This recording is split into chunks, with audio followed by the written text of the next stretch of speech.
Hey there, Alex here. I just got my hands on the QCY T5, and the main reason I bought these was because I've read some pretty good reviews about how they sound.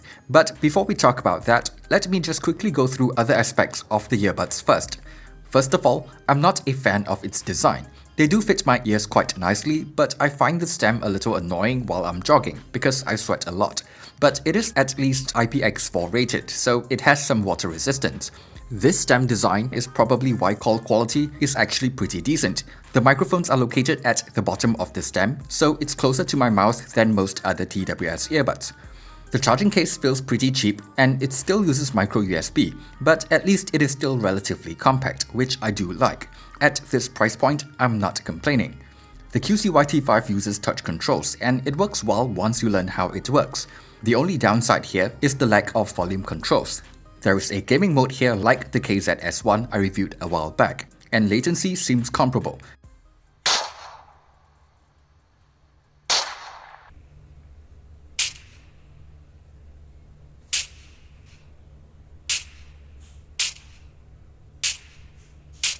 It's still not quite perfectly in sync, but it should be fine for most types of games. The T5 uses 2 beeps when turning the mode on and 3 beeps when turning it off, unlike the KZ-S1 which uses the same beeping sound, so the T5 gets my vote here. Battery life is just average with around 4.5 hours of use per charge, and the case provides around 3 to 4 extra charges. Connectivity-wise, there is no aptX support here, but it does support AAC codec, and I'm able to use either one of the earbuds on its own. With all of that out of the way, let's talk about sound.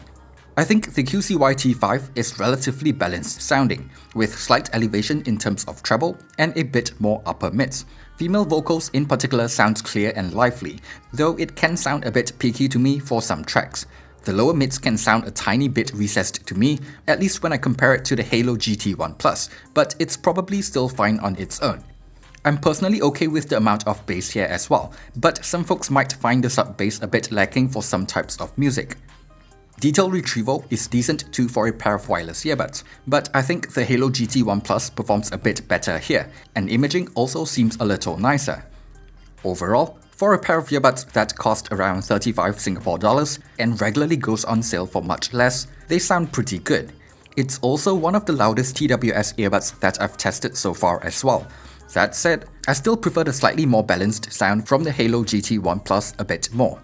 However, the QCY T5 does perform better in terms of call quality, and it even has a lower latency mode for gaming. So considering the entire package, I think it's a pretty good option if you're looking for a good all-rounder that doesn't break the bank. That is, if you're okay with the design of the earbuds.